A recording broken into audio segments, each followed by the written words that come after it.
দুনিয়ায় স্থলভাগে পিঁপড়া থেকে শুরু করে হাতি পর্যন্ত, ছোট্ট চেলা পোকা থেকে শুরু করে সাপ, বড় বড় পাইথন পর্যন্ত, টোনাটুনি পাখি থেকে শুরু করে ঈগল পর্যন্ত, নদীর ভিতরে চেলাপুটি থেকে শুরু করে তিমি মাছ পর্যন্ত অসংখ্য প্রাণী সকাল বেলায় খালি পেটে জঙ্গল থেকে, গর্তের মধ্য থেকে, বাসা থেকে, পানির মধ্য থেকে যার যার আস্তানা ছেড়ে আহারের অনুসন্ধানে শত সহস্র কোটি প্রাণী সব যার যার ক্ষুধার পেট নিয়ে বেরিয়ে যায়। আল্লাহ রাব্বুল আলামিন বলেন, সন্ধ্যা হতে না হতে সবগুলির পেট ভরাইয়া যার যার বাসায় আমি ভিড়াইয়া দেই। ইন্নাল্লাহা হুয়ার রাজ্জাকু যুল কুওয়াতিল মাতিন। খেতে দেওয়ার মালিক কে? সেই আল্লাহর এই গুণকে, এই গুণাবলীকে বিশ্বাস করতে হবে। খেতে দেওয়ার মালিক তিনি কেবলমাত্র। সন্তান হয় না, দেওয়ার মালিক কে? বলেন জোরে। হাসাবার মালিক কে? কাঁদাবার মালিক কে? সুখ দেওয়ার মালিক কে? দুঃখ থেকে উদ্ধার করার মালিক কে? হায়াতের মালিক কে? মওতের মালিক কে? ফাআলুন লিমা ইউরিদ। যা খুশি তাই তিনি করতে পারেন। সুবহানাল্লাহ বলে। কোন? কাফ আর নুন, দুটি অক্ষর, যখন যা ইচ্ছে করেন হয়ে যায়। আল্লাহর এই গুণকে বিশ্বাস করলে মানুষ শিরক থেকে বাঁচতে পারবে। মাজার মুখী হবে না মুসলমান, মসজিদ মুখী হবে তখন। আজ আমার মুসলমান একদিকে নামাজও পড়ে আর একদিকে মাজারের কাছে গিয়ে দুর্বল হয়ে যায়। আছে না? আছে কি না? মাজারগুলির কাছে গিয়ে সাহায্য কামনা করে। আমার নিজের চোখে দেখেছি মাজারে গিয়ে কিভাবে সেজদা দেয় কবরকে। বলেন নাউযুবিল্লাহ। আল্লাহ ছাড়া কাউকে রুকু সেজদা করা যায় না। যা চাবার আল্লাহর কাছে চাইতে হবে। ওয়াইজা সাআলতা ফাসআলিল্লাহ ওয়াইজা ইসতাআনতা ফাসতাইন বিল্লাহ। যা কিছু চাওয়ার আল্লাহর কাছে চাও, যা কিছু বলার আল্লাহকে বলো। সব কিছু করার মালিক তিনি। সুবহানাল্লাহ বলেন। এই জন্য মাজারের সাথে মুসলমানদের সম্পর্ক হবে না, মুসলমানদের সম্পর্ক হবে মসজিদের সাথে। কিসের সাথে? বলেন জোরে। আপনি কোন অসুবিধায় পড়েছেন, মাজলুম হয়েছেন, অত্যাচারিত হয়েছেন, চাকরির সমস্যা হয়েছে, ঘরে খাবার নাই, অসুখ বিসুখ হয়েছে, নানান ধরনের সমস্যায় পড়েছেন, কোনো মাজার নয়, কোনো পীর নয়, মসজিদের ভিতরে চলে যান, উজু করে মসজিদে ঢুকে 2 রাকাত কাজায়ে হাজাতের নামাজ পড়েন। রাসূলুল্লাহর উপরে যখনই বিপদ হতো তিনি নামাজে দাঁড়ায় যেতেন। সুবহানাল্লাহ বলো। আপনি কেন যাবেন একটা কবরের কাছে? আপনার সাহায্য কামনার জন্য কোনো পীর নয়, আপনার সাহায্যের জন্য কোনো কবর নয়। সাহায্য পাওয়ার জন্য কে? আল্লাহ চান আপনার ঈমানটা খালেস হোক। আল্লাহ তাআলা এটা বরদাস্ত করতে পারেন না যে মানুষ কারো কাছে গিয়া আরেকজনের কাছে গিয়ে নথি স্বীকার করুক। আল্লাহ সহ্য করেন না। ইন্না শিরকা লাযুলমুন আযীম। শিরক হচ্ছে মস্ত বড় জুলম, অত্যাচার। আল্লাহ সব থেকে অপছন্দ করেন কোন গুনাহ? বলেন শিরক। আল্লাহ সহ্যই করেন না। কেন করেন না? একটা যুক্তিতে আসে। যারা বিবাহ করেছেন তাদের স্ত্রী যদি স্বামীর সাথে যে ধরনের হাসি খুশি প্রেমের আদান প্রদান করে, স্বামী ছাড়া যদি আরেকজন পুরুষের সাথে এরকমের ভাব বিনিময় করে, ফোনে কথা বলে, প্রেম করে, খুব সুন্দর করে ভালোবাসা দিয়ে যদি চিঠি লেখে অন্য পুরুষের কাছে, অথবা প্রেম নিবেদন করে, তাহলে স্বামীদের অবস্থা কেমন হবে বলেন? এইটার জবাব দিতেও যদি দেরি হয় তো খুবই কুলক্ষণ। হ্যাঁ, ভয়ানক হবে, ভয়ানক হয়ে যাবে। নিজের চরিত্র যতই যা হোক, বউর চরিত্র ভালো চাই। আচ্ছা বলেন তো, স্ত্রী আপনার সঙ্গে যেভাবে প্রেমের হাসি হাসে, প্রেম নিবেদন করে, ওই রকম আরেকটা পুরুষের কাছে সাথে করলে আপনার সহ্য হয় না কেন? আপনি স্ত্রীর উপরে আপনার অধিকারটা কতখানি, কি জন্যে? আপনার স্ত্রীর যে হাসি, যে মিষ্টি হাসি, যা আপনার প্রাণ কেড়ে নেয়, ওই হাসিতে আপনার কোনো অবদান আছে? বলেন।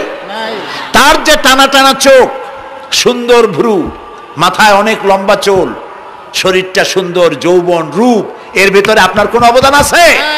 হ্যাঁ আছে, একটু তো আছেই। আপনি যে মুখ দিয়ে বউটা হাসে, সেই ঠোঁটে একটু লিপস্টিক লাগাইছেন। যে চোখের জন্য আপনি পাগল, সেই চোখে একটু কাজল লাগাইছেন। শরীরটাকে পেঁচাবার জন্য সুন্দর একটা শাড়ি কিনে দিছেন। একটা শাড়ি দিয়ে, একটু লিপস্টিক কিনে দিয়ে, চুলের একটা ক্লিপ কিনে দিয়ে, একটা ভালো শাড়ি কিনে দিয়া স্ত্রীর উপরে যদি এত অধিকার আছে যে কোনদিন মৃত্যু পর্যন্ত কোন প্রেমের হাসি, ভালোবাসার আদান প্রদান আপনি ছাড়া আর কারো সাথে করতে পারবে না, এইটা যদি আপনার অধিকার এভাবে প্রতিষ্ঠিত হয়, তাহলে এই হাসি যিনি দিলেন, এই দাঁত, এই সুন্দর চোখ, এই রূপ, এই যৌবন আল্লাহ তাআলা দিলেন, তার সামনে কোনো পীর অথবা কবরের সামনে যদি হাত পাতে আল্লাহ বরদাস্ত করেন না। কথা কি বুঝে আসছে? কথা বুঝে আসছে? আলহামদুলিল্লাহ বলেন। আলহামদুলিল্লাহ। বুঝলেই আমাদের কষ্ট সার্থক। আলহামদুলিল্লাহ বলি। আমরা যেন আল্লাহরে চিনতে পারি, বুঝতে পারি।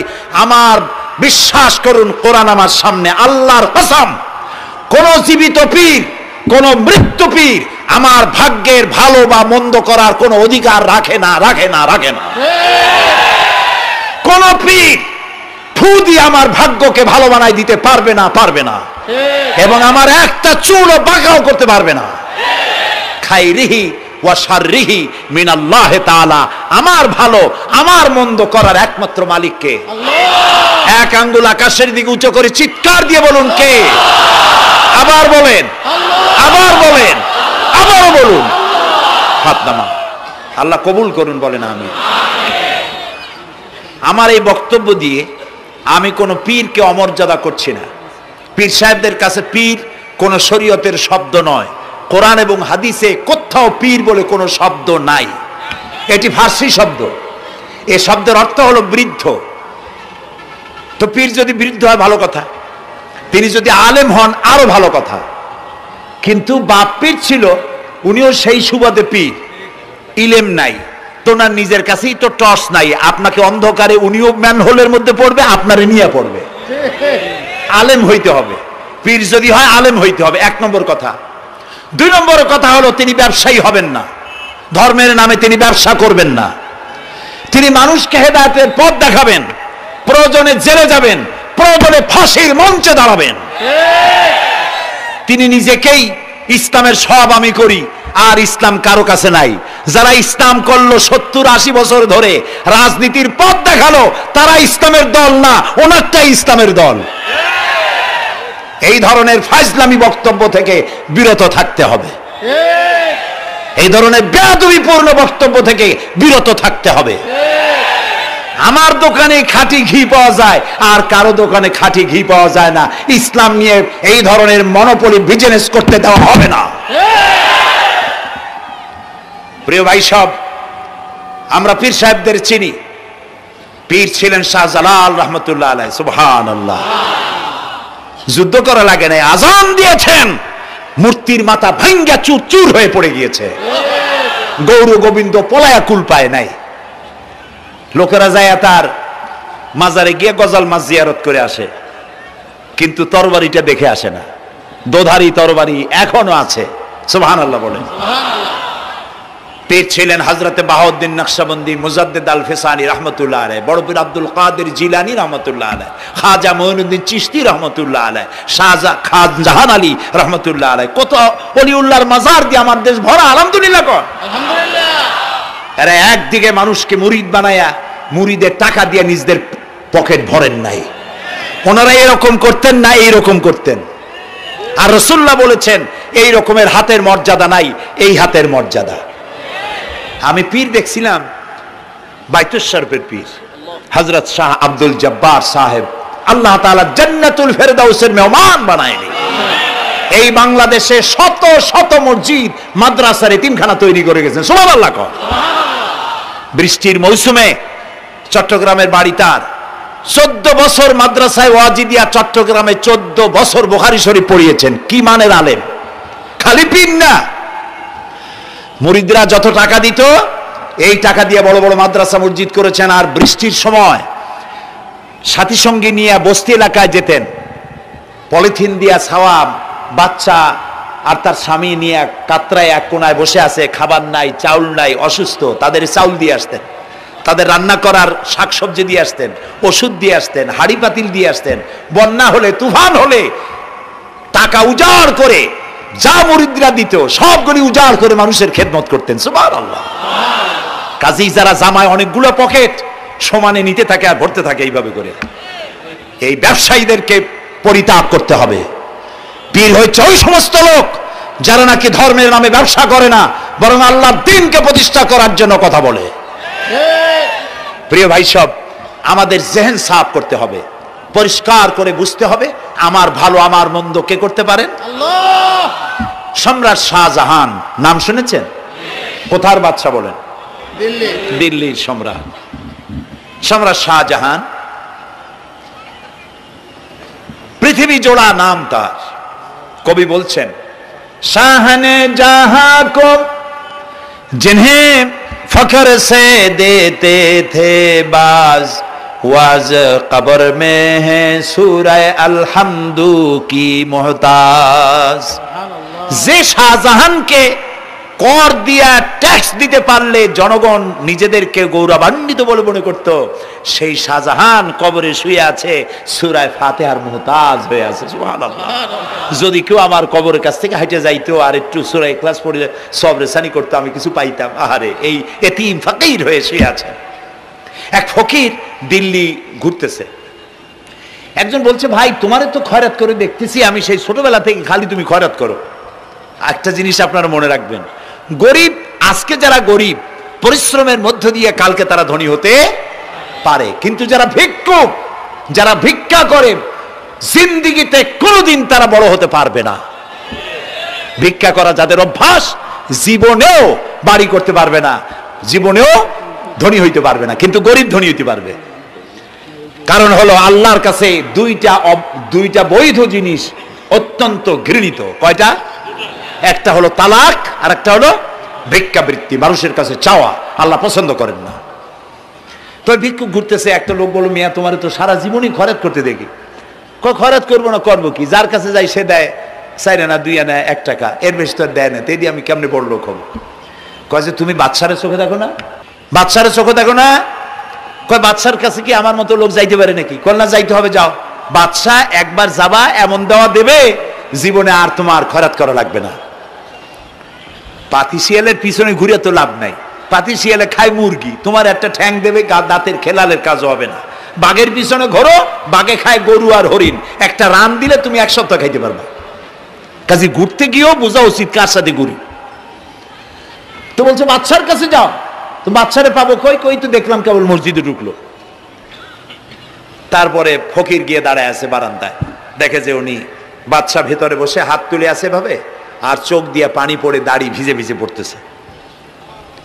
নামাজ শেষ করে, মোনাজাত শেষ করে বাদশা বেরিয়েছেন। কোন বাদশা? শাহজাহান। বাইরে আসার পর ফকির বলল, আসসালামু আলাইকুম বলে ফকির রওনা করছে। বাদশা বলে, দাঁড়াও, তুমি যে রওনা করলা, তোমার তো ভিক্ষুক মনে হয়, আর লোকেরা যারা ভিক্ষুক না তারাও তো আমার কাছে চায়, আর তুমি তো ভিক্ষুক, চাইলে না কেন কিছু? ভিক্ষুক বলে, জাহাবানা, আমি কিছু চাইতে এসেছিলাম আপনার কাছে, কিন্তু আপনার করুণ অবস্থা দেখে আমার জ্ঞানের চোখ খুলে গিয়েছে। আমি দেখতে পেলাম আমি যার কাছে চাইতে এসেছি, আমি তো কান্দি না, হাতও পাতি নাই। যার কাছে চাইতে আসলাম দিল্লির সম্রাট, আবার কোন সম্রাটের কাছে হাত পেতে ভিক্ষুকের মতো কি জানি চায়, আর চোখ দিয়া পানি পড়ে দাড়ি ভিজে ভিজে পড়ছে। আমার জ্ঞানের চোখ খুলে গেছে, দুনিয়ার বাদশার কাছে আর চাইবো না। বাদশা কান্দে যে বাদশার কাছে, তার কাছেই চাইবো। প্রিয় ভাই সব, এই জন্যে জিহ্ন সাফ করে ফেলুন। দুনিয়ার কোনো মানুষের জন্য, মানুষের কাছে নয়, কোনো কবরে নয়, কোনো কারো কাছে নয়, আল্লাহ তাআলার কাছেই আমরা নামাজের মধ্যে ঘোষণা করেছি, ইয়্যাকা না'বুদু ওয়া ইয়্যাকা নাস্তাঈন। আল্লাহ তাআলা, তোমার একমাত্র ইবাদত করি, তোমার কাছেই সাহায্য চাই। কাজেই সাহায্য আল্লাহর কাছে। কার কাছে চাইবো বলেন? আল্লাহ আমাদের ঈমান পোক্ত করে দিন। আমরা বলি আমিন, আমরা বলি আমিন। অসুখ বিসুখ হইলে পরে ধৈর্য ধরবেন। অনেক মানুষ আছে জ্বর হইলে কয় যে এত নামাজ পড়ি খালি জ্বর আমারই হয়, এত রোজা রাখি, ভালো ভালো কাম করি, আমার ছেলের অসুখ মোটে সারি না। এই জাতীয় কথা বলবেন না।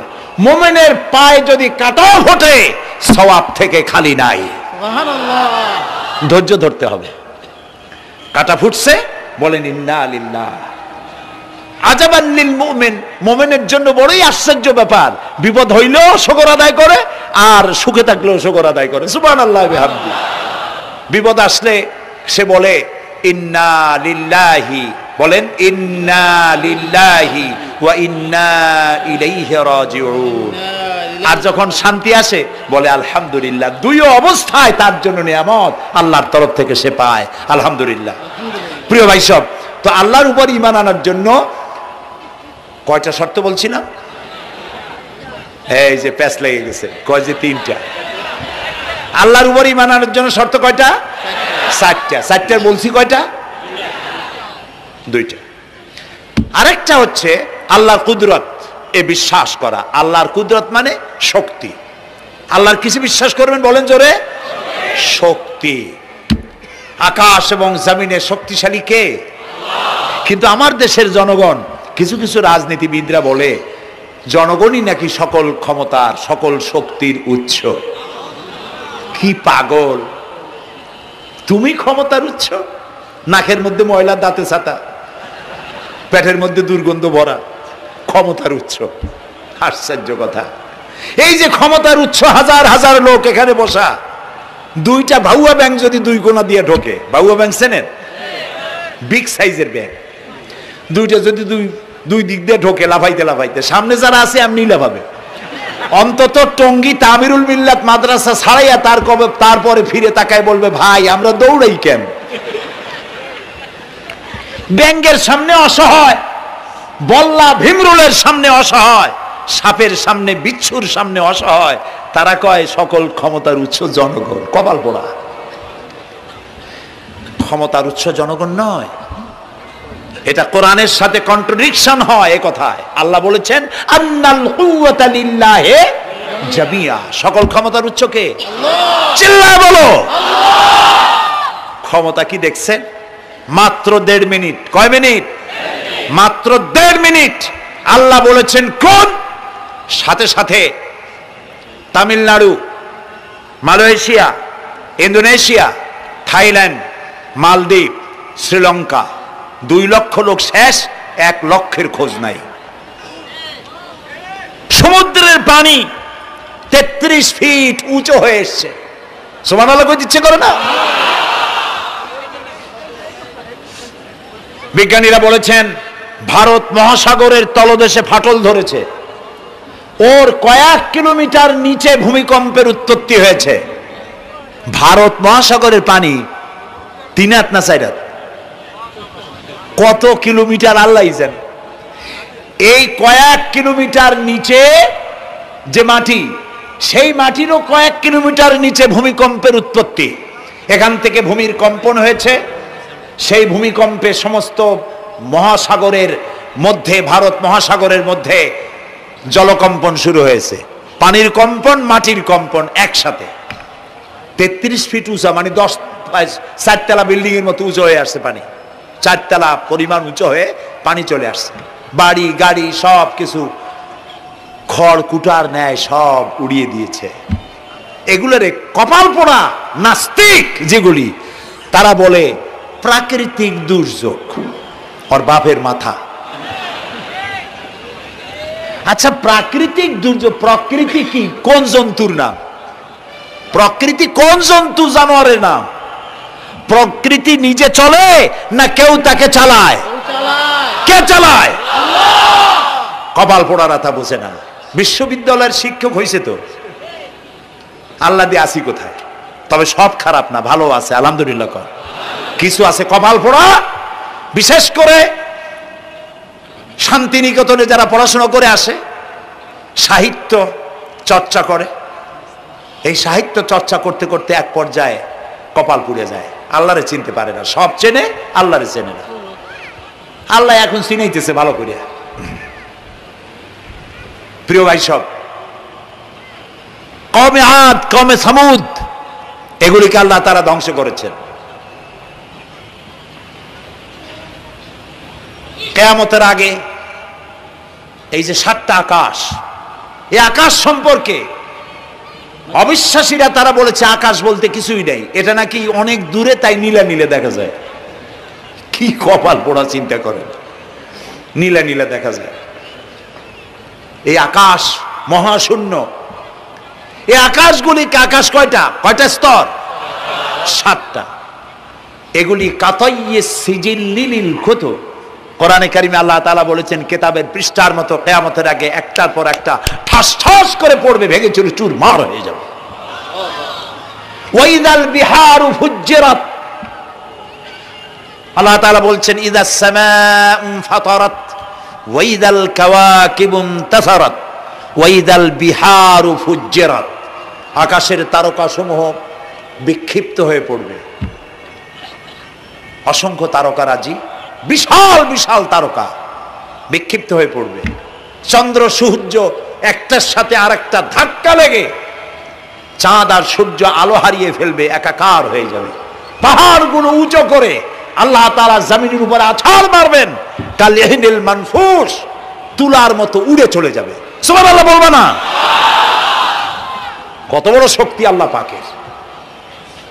ওয়াইদাল বিহারু ফুজ্জিরাত, সমুদ্র সমূহ বিদীর্ণ হয়ে যাবে। সমুদ্রে যত পানি আছে সমস্ত পানিগুলি নিঃশোষিত হয়ে যাবে মাটির তলায়, এবং সেখানে অগ্নুৎপত্তি হবে। কোরআনে কারিমে আল্লাহ বলে দিয়েছেন গোটা সমুদ্রগুলিতে আগুন জ্বলতে থাকবে।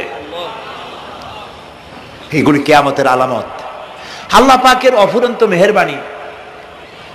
এই যে কানের কাছ দিয়া গুলিটা চলে গেছে, কানে লাগে নাই, বাড়ির কাছ থেকে কিয়ামত হয়ে গেল, বাংলাদেশে আল্লাহ বাঁচাই দিলেন। সুবহানাল্লাহ বলো, আলহামদুলিল্লাহ বলেন। আমাদের প্রতিবেশী দেশগুলিতে যেভাবে আঘাত লাগছে, ওর 1000 ভাগের 1 ভাগের আঘাত কয়েক সেকেন্ড যদি বাংলাদেশে হতো, আমাদের সব অপরিকল্পিত শহর, রাজুক পারমিশন দিয়েছে 3 তলার, করা হয়েছে 7 তলা। এইভাবে অপরিকল্পিত যত বিল্ডিং আছে এগুলি পচা সিমেন্ট দিয়ে, পচা ইট দিয়ে তৈরি করা হয়েছে। 2-3 সেকেন্ডের ভূমিকম্প যথেষ্ট এই শহর লন্ডভন্ড করে দেওয়ার। অসংখ্য মানুষ মারা যাবে, অসংখ্য বাড়িঘর শেষ হয়ে যাবে। এদেরকে রেস্কিউ করার মতো মডার্ন ইকুইপমেন্টসও গভর্নমেন্টের কাছে নাই।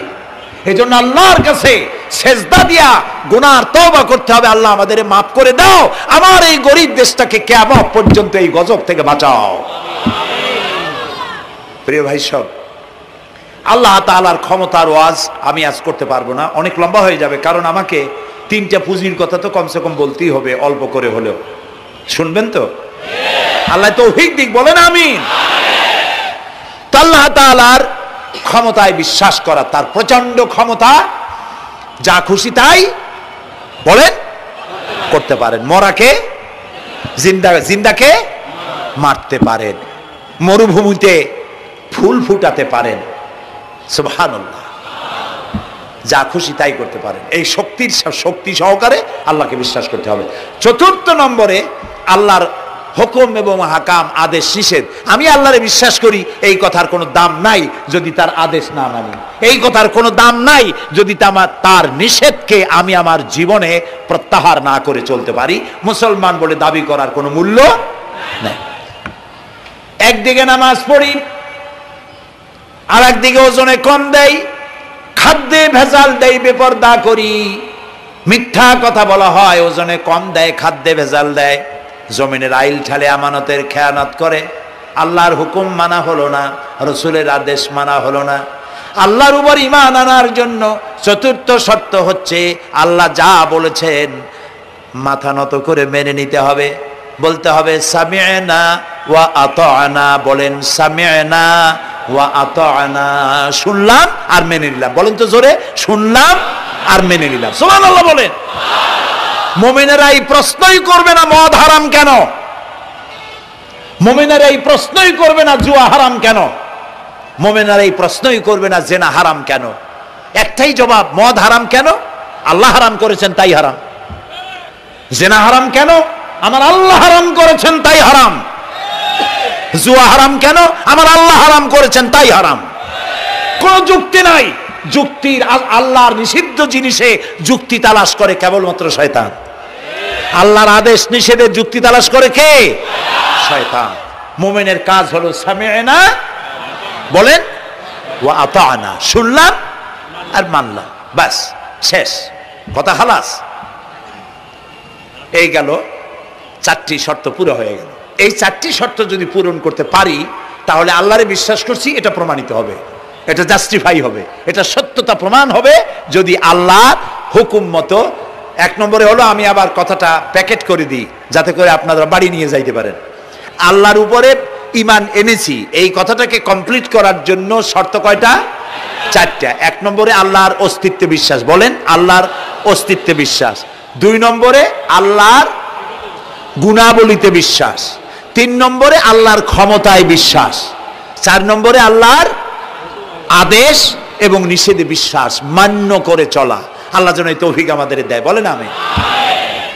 আল্লাহ রাব্বুল আলামিন দুনিয়ায় শান্তি, আখিরাতে জাহান্নাম থেকে মুক্তি দেওয়ার জন্য আল্লাহ পাক আমাদেরকে একটা ব্যবসার কথা বলেছেন। ওই ব্যবসায় পুঁজি কয়টা?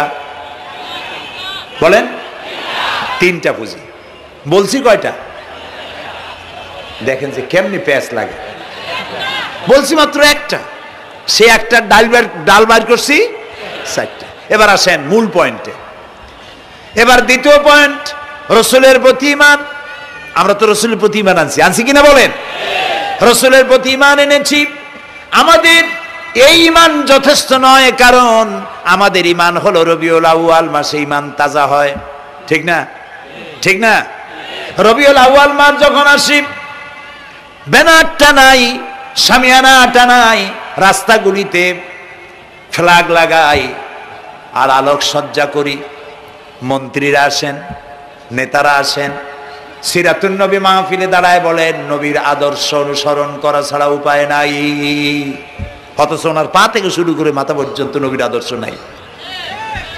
আবার এই নেতা রামকৃষ্ণ মিশনে, রামকৃষ্ণ পরমহংসদেব তার মঞ্চে গিয়ে বলেন রামকৃষ্ণের নীতির ছাড়া বিকল্প কিছুই নেই। আবার গৌতম বুদ্ধের জন্মবার্ষিকী উদযাপনের জন্য সেখানে গিয়ে বলেন গৌতম বুদ্ধের অহিংস নীতি অনুসরণ করা ছাড়া জাতির যোগীনাথ হওয়ার আর কোনো পথ নাই। যেখানে যায় সেই জায়গার গুলি ধরে। রবিউল আউয়াল মাস আসতে পারে, আলোকসজ্জা করে, ইয়া নবী সালামু আলাইকা, ইয়া রাসূল সালামু আলাইকা। এরপরে গরম গরম জিলাপি রাসূলুল্লাহকে বুঝায় দেওয়া হলো, হে রাসূল আপনি তাকিয়ে দেখেন কত মহব্বত আপনারে করি। আপনার মহব্বতের জন্য আমাদের শহরের কোনো মিষ্টির দোকানে আর মিষ্টি নাই, সব আমরা খাইয়া শেষ করছি। এই হলো মহব্বত। এই মহব্বতে এই ঈমানে কাজ হবে না। এই ঈমানে বলেন কাজ হবে না। কোন ঈমানে কাজ হবে? রাসূলের প্রতি ঈমানের অর্থ কি? এর অর্থ হচ্ছে নবী করিম সাল্লাল্লাহু আলাইহি ওয়াসাল্লাম আমাদের রাসূল, আমাদের নেতা। আমাদের রাসূল আমাদের নেতা, আমরা তার উম্মত, তার অনুসারী। অনুসারীর কাজ কি? নেতার পূর্ণাঙ্গ অনুসরণ করণ। রাসূলুল্লাহর আনুগত্য করতে হবে, এটা কে বলেছেন? আল্লাহ রাব্বুল আলামিন সূরা আলে ইমরানের মধ্যে বলেছেন কুল ইন কুনতুম তুহিব্বুনাল্লাহ ফাত্তাবিউনি ইউহিব্বুকুমুল্লাহ ওয়া ইয়াগফির লাকুম যুনুবাকুম আল্লাহু গফুরুর রহিম। হে নবী আপনি বলুন, তোমরা যদি আল্লাহকে ভালোবাসো তাহলে তোমার কাজ হচ্ছে, তোমরা যদি আল্লাহকে ভালোবাসো তাহলে তোমরা আমার আনুগত্য করো, আমার অনুসরণ করো। কার? রাসূলের। বলেন কার? রাসূলের অনুসরণ যদি তোমরা করো, খেয়াল করে শুনতেছেন তো? আল্লাহ তাআলা বলছেন, নবী আপনি বলেন, তোমরা যদি আল্লাহকে ভালোবাসো, তোমাদের এই দাবি যদি সত্য হয়, তাহলে আমার অনুসরণ করো, আমার আনুগত্য করো। আমার অনুসরণ, আমার আনুগত্য করলে পরে তোমাদেরকে আল্লাহ রাব্বুল আলামিন ভালোবাসবেন এবং তোমাদের তামাম জিন্দেগির সমস্ত গুনাহ খাতা আল্লাহ তাআলা মাফ করে দিবে।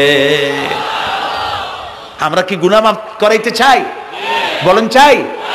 আসুন রাসূলের আনুগত্য করুন। রাসূলের আনুগত্য কিরকম? রাসূল যেভাবে মোস কাটছে আমরা সেইভাবে মোস কাটবো। তিনি দাড়ি যেভাবে রাখছেন আমরা সেইভাবে রাখবো। তিনি চুল কাটছেন যেভাবে সেইভাবে করব। তিনি পায়ের নখ, হাতের নখ যেভাবে কাটছেন সেইভাবে করব। তিনি যেভাবে বিবাহ করেছেন সেই সুন্নত অনুযায়ী বিবাহ, তিনি যেভাবে দেশ চালাইছেন সেইভাবে দেশ চালাবো।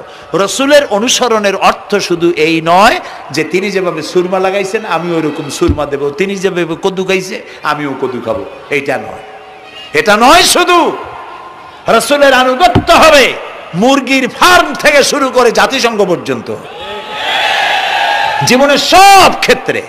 আর বিশ্বাস করতে হবে তিনি শেষ নবী, তারপরে আর কোন নবী আসবে না।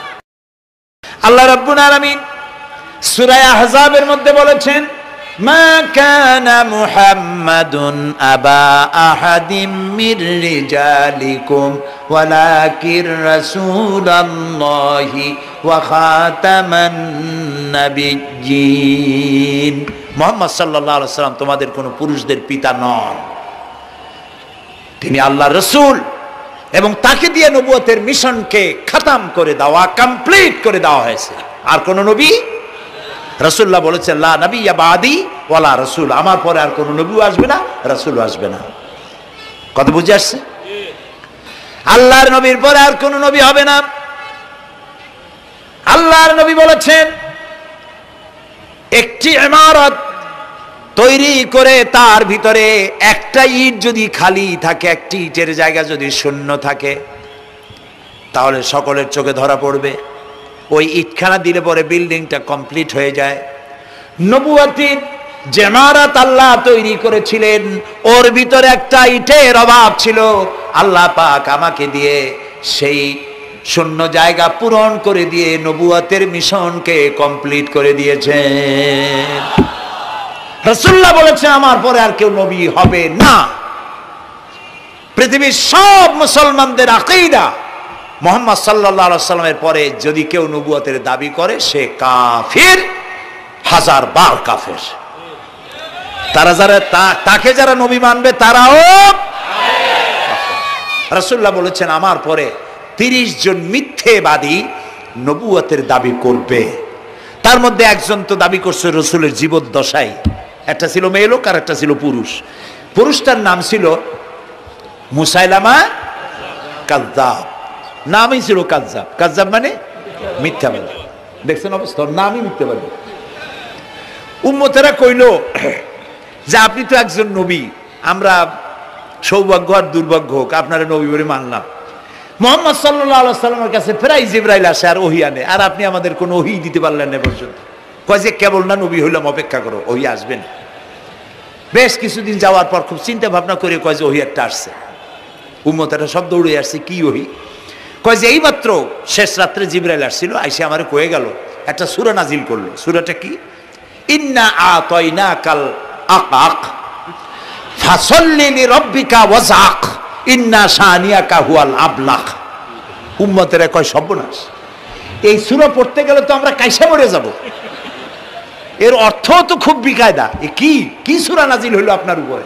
ইন্না আতাইনাকাল আকাক মানে আমি তোমাকে হুতুম পেশা দান করেছি, সুতরাং তুমি তোমার প্রভুর উদ্দেশ্যে নামাজ পড়ো আর চিৎকার মারো, কারণ তোমার শত্রুরা সাদা এবং কালো বর্ণের। আমরা তো আগামাথা কিছু বুঝলাম না, কি হই?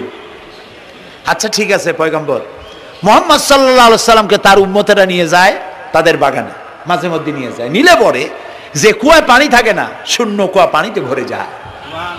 যে গাছতলা দিয়ে তিনি হেঁটে যান, যে খেজুর গাছে খেজুর নাই সেই গাছতলা দিয়ে রাসূল হেঁটে গেলেন, গাছে ফল ধরে যায়। আপনি তো এরকম কিছু দেখাইতে পারেন না। তোমরা তো আমার নেও না, চলো না যাই। নিয়ে গেছে, যাইয়া দেখে যে কুয়ার পাড় দিয়ে যায়, যে কুয়ায় পানি থাকে তা থাকে না, শুকায় যায়। যে গাছ তলায় দিয়ে যায় ওই গাছে খোরমা থাকলে সাথে সাথে খরগুড়ি ঝরে যায়। উম্মতের কয় কি একটা কপাল পড়ো নবী পাইলাম ভাগে। আল্লাহ তারে শেষ করছে দুনিয়া থেকে, জাহান্নামে চলে গেছে। সেই মহিলাটাও গেছে, সেও গেছে। রাসূলুল্লাহ বলেছেন এইরকম 30 জন মিথ্যাবাদী নবুয়তের দাবি করবে কিয়ামতের আগ পর্যন্ত। গোলাম আহমদ কাদিয়ানী, এ হলো ইতিহাসে আমরা যদ্য পাই তার পর্যন্ত 28 জন হয়েছে। মুহাম্মদ সাল্লাল্লাহু আলাইহি সাল্লামের ইন্তেকালের পর ওকে নিয়ে হয়েছে 28 জন। কয়জন হইল? বাকি আছে কয়জন? তাই বলে কিয়ামত যে এই 2 জন হইলি আগামী বছর বা 5-6 বছরের মধ্যে কিয়ামত হবে ওইটা চিন্তা করেন না। এই পৃথিবীতে একটা লোক আল্লাহ শব্দ উচ্চারণ করার যদি থাকে কিয়ামত সে পর্যন্ত হবে না। সুবহানাল্লাহ। সুতরাং বহুত দেরি আছে কিয়ামতে। তবে ওর মতো আরো শয়তান 2 জন আসবে। গোলাম আহমদ কাদিয়ানী বলল আমি পয়গম্বর, আমি নবী, আমার উপরে ওহী আসে। তো তার সঙ্গে ওই যুগের বড় আলেম মাওলানা আতাউল্লাহ শাহ বুখারী রহমতুল্লাহ আলাইহি তিনি বললেন, আচ্ছা তুমি যে নবুয়তের দাবি করো এই শক্তি তুমি পাও কই? কয় যে আমার শক্তি তো কোরআন, কোরআনের মধ্যেই আছে আমার কথা। কোথায়? কয় সূরা সফের মধ্যে আছে, ইয়াতি মিন বাদি ইসমুহু আহমদ।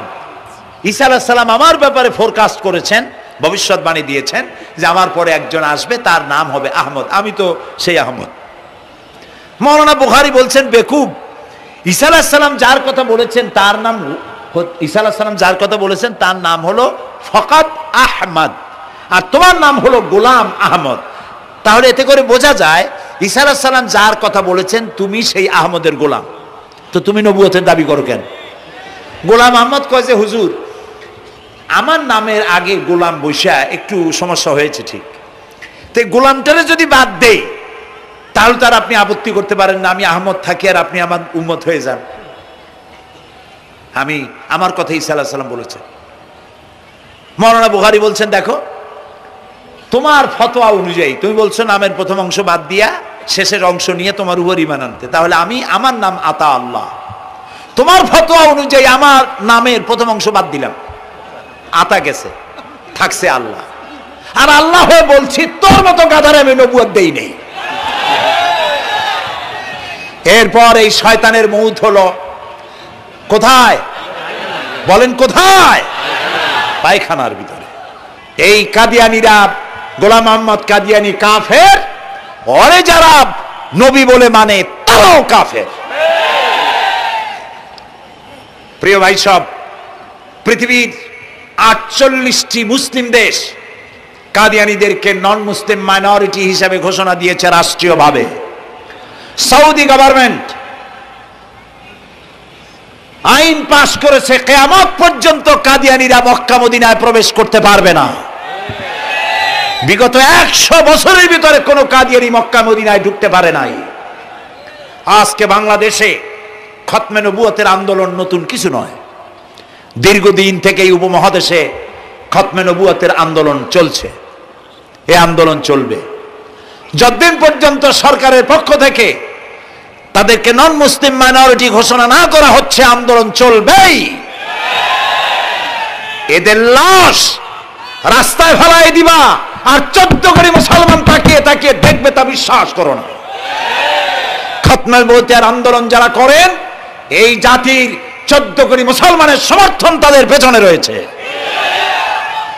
কাজী তাদের ব্যাপারে উচ্চবাচ্য কথা বলতে গিয়ে ব্যারিস্টার হন, আইনজীবী হন, যেই হন, খতমে নবুয়তের আন্দোলন যারা করে তাদের ব্যাপারে কথা বলতে গিয়ে মুখ সামনে কথা বলবেন। এদেশের মানুষ শহীদ হয়ে যাবে, কাদিয়ানীদেরকে বরদাস্ত করবে না। আমাদের দেশে হিন্দু, থামুন, আমাদের দেশে হিন্দু, খ্রিস্টান, বৌদ্ধ আমাদের দেশের নাগরিক অধিকার ভোগ করে না? আমাদের সমান নাগরিক অধিকার তারা ভোগ করে। কাদিয়ানীরাও হিন্দু খ্রিস্টানদের মতো নন মুসলিম মাইনরিটি হিসেবে এদেশে বসবাস করে নাগরিক সুবিধা ভোগ করবেন, কোনো অসুবিধা নাই। কিন্তু আপনি মুসলমান বলে দাবি করবেন না, শেষ নবী মানবেন না, আমরা এই ব্যাপারে কিয়ামত পর্যন্ত আপোষ করব না। কেবলমাত্র মূর্খ, দালাল, হারামখোর তারাই কাদিয়ানীদের পক্ষ অবলম্বন করতে পারে, ইমানদারেরা পারে না।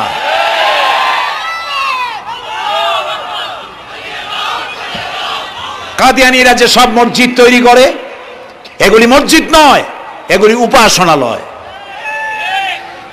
হিন্দুদের মন্দিরকে যেভাবে আমরা সম্মান করি, ওদের উপাসনালয়কেও সম্মান করি। কিন্তু কাদিয়ানীরা যতদিন মুসলমান নামের পরিচয় দিতে থাকবেন, আমরা আমাদের অধিকার আদায়ের জন্য সুশৃঙ্খলভাবে গণতান্ত্রিক পদ্ধতিতে আমরা এই অধিকার আদায়ের চেষ্টা করব। খতম নবুয়তের আন্দোলন কোনো রাজনৈতিক আন্দোলন নয়, এটি আমাদের ইমানের আন্দোলন। যারা আন্দোলন করতেছেন তারা আমাদের ফরজে কিফায়ার দায়িত্ব পালন করছেন। প্রিয় ভাই সব, রাসূলের প্রতি ঈমান আনতে হলে এরকম ঈমান আনতে হবে, তারপরে আর কোনো নবী আসবে না। তারপরে কথা হলো তাকে অনুসরণ করতে হবে পায়ের নখকাটা থেকে শুরু করে মাথার চুল পর্যন্ত, জীবনের সব ক্ষেত্রে রাসূলের অনুসরণ করতে হবে। তিনি সেনাপতি ছিলেন, শ্রমিক ছিলেন, পিতা ছিলেন, নানা ছিলেন, স্বামী ছিলেন, ঠিক না? তিনি রাষ্ট্রপ্রধানও ছিলেন। আজকে যারা ধর্ম আর রাজনীতি আলাদা করেন তারা মুনাফিক, মুসলমান নয়, তারা কি? মুনাফিক। এই জন্য আমাদেরকে মনে রাখতে হবে নবী করিম সাল্লাল্লাহু আলাইহি সাল্লাম রাষ্ট্র পরিচালনা করেছেন। যারা ধর্ম আর রাজনীতি আলাদা করেন তারা মুসলমান হিসাবে আল্লাহর কাছে পরিচিত হতে পারবেন না। প্রিয় ভাই সব, নবীজি মক্কা থেকে মদিনা এলেন, মদিনা এসে রাষ্ট্রপ্রধানের দায়িত্ব পালন করলেন। আজ তিনি রাষ্ট্রপ্রধান, কোরআন হলো সংবিধান, কোরআনের আইন চালু করে দিলেন। চুরি বন্ধ হলো, ডাকাতি বন্ধ হলো, জেনা ব্যভিচার বন্ধ হয়ে গেল, মানুষ দরজা খুলে ঘুমাবার সুযোগ পেল। সুবহানাল্লাহ, সুবহানাল্লাহ।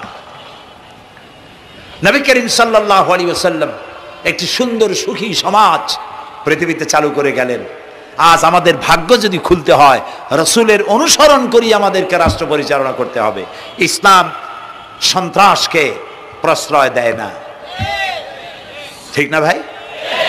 আমাদেরকে যারা সন্ত্রাসী বলে, ওরাই তো সন্ত্রাসের দাদা, ওরা সন্ত্রাসের জন্মদাতা। আমাদেরকে সন্ত্রাসী বলো?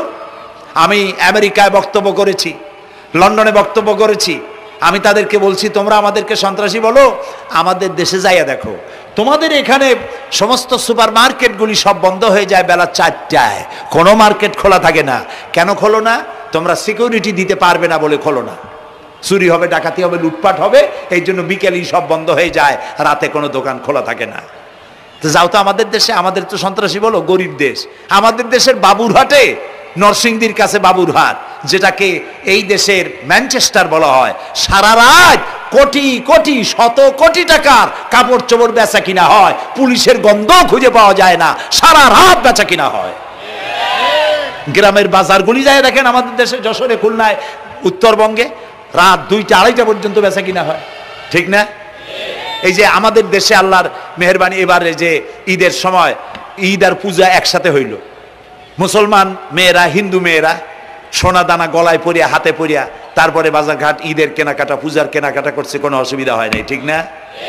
আল্লাহর মেহেরবানি, র্যাবে জি যা করার করছে। মক্কা শরীফে, মদিনা শরীফে দেখলাম লোকেরা হাত তুলে, বাংলাদেশি লোকেরা ওখানে যারা আছে, র্যাবের জন্য দোয়া করছে, আল্লাহ র্যাবের প্রতি তুমি রহমত নাজিল করো, আল্লাহ রহম করুন, কোন আমি। দেশের যতটা অসুবিধা হয়েছিল তার থেকে অনেক গুণ জ্ঞান হয়ে গেছে, আলহামদুলিল্লাহ, আলহামদুলিল্লাহ। প্রিয় ভাই সব, এই যে আল্লাহ রাব্বুল আলামিন মুসলমানদেরকে পৃথিবীর মধ্যে সব থেকে বেশি শান্তি প্রিয় করেছেন, কোন আলহামদুলিল্লাহ। তোমরা আমার মক্কা যাইয়া দেখো, মক্কা মদিনায় যাইয়া দেখো, আমাদের কেউ সন্ত্রাসী? মক্কা মদিনায় লক্ষ লক্ষ মানুষ, এই যে সব চলে গেছে, এখন কোথায় গেছে? সারা পৃথিবী থেকে মানুষেরা এখন ছুটছে ছুটছে।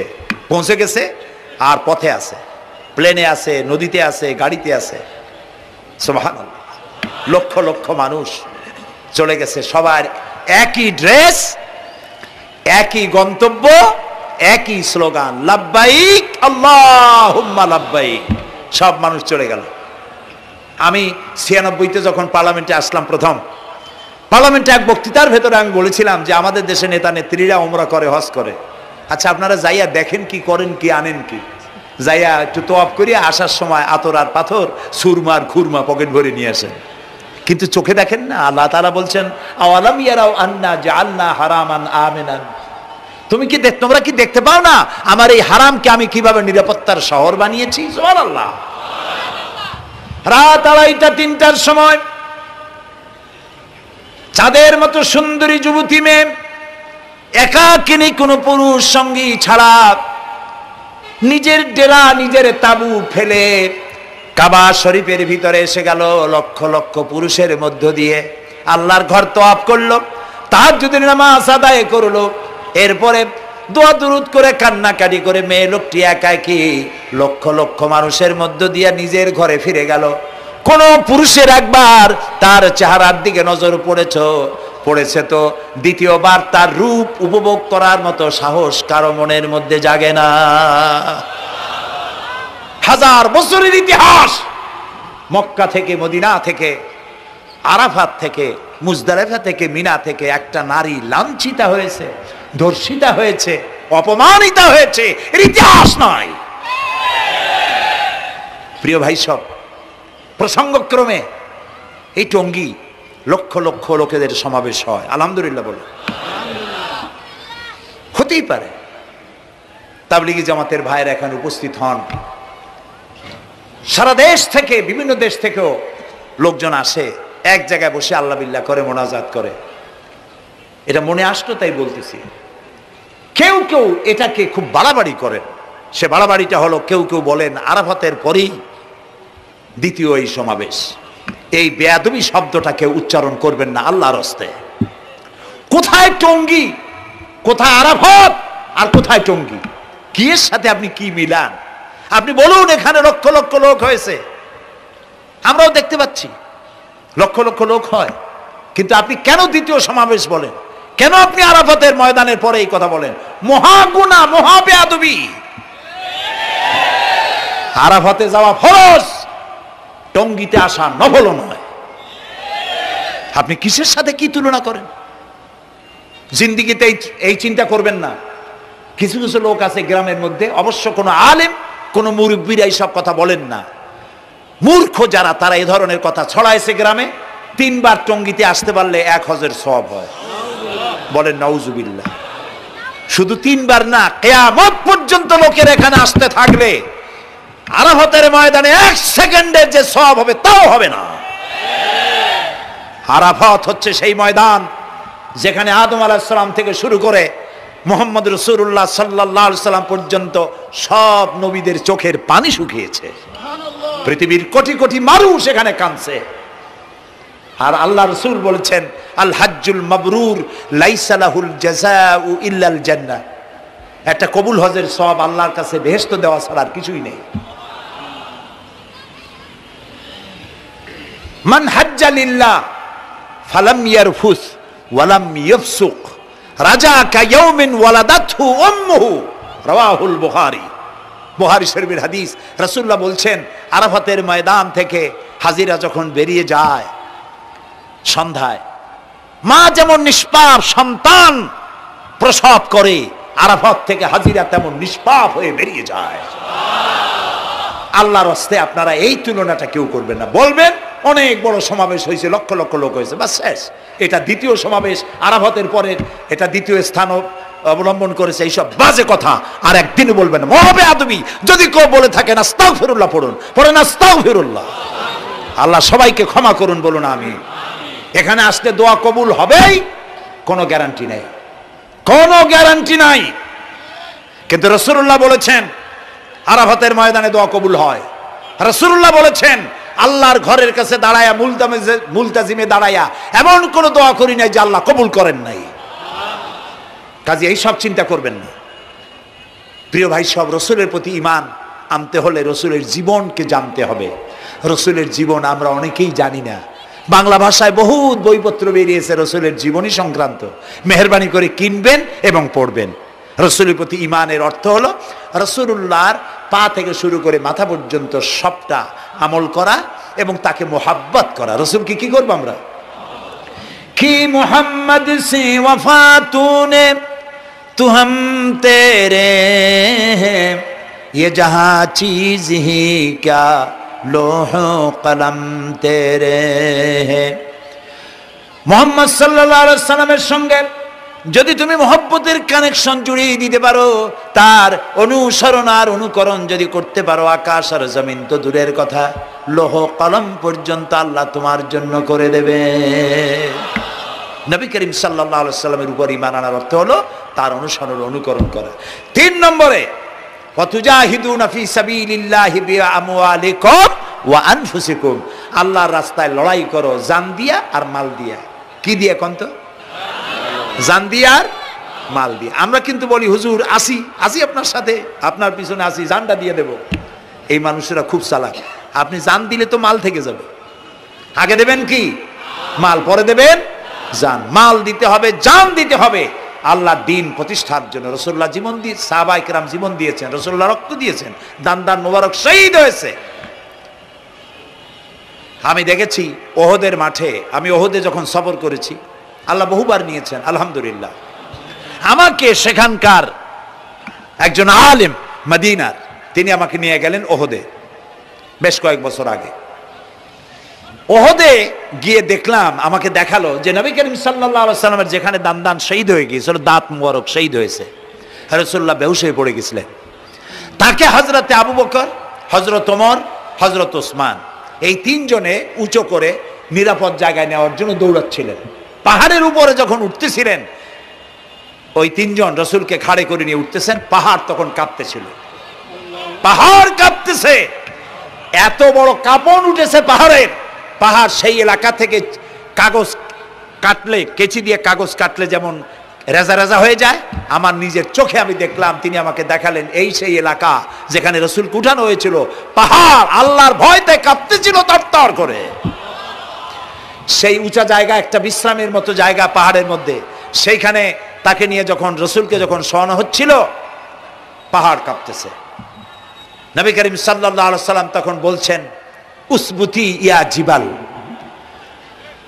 উসবুতি ইয়া জিবাল, ইন্নাকা আলাইয়া নবিয়ান ওয়াস সিদ্দিকিন ওয়াস শাহীদাইন।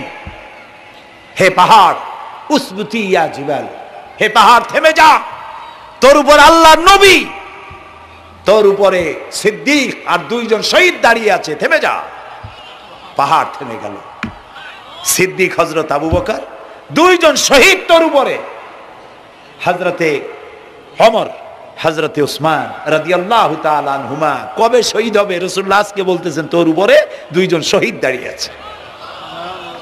এইভাবে কষ্ট করেছেন নবীজি, ক্ষুধায় কষ্ট করেছেন, যুদ্ধ করেছেন।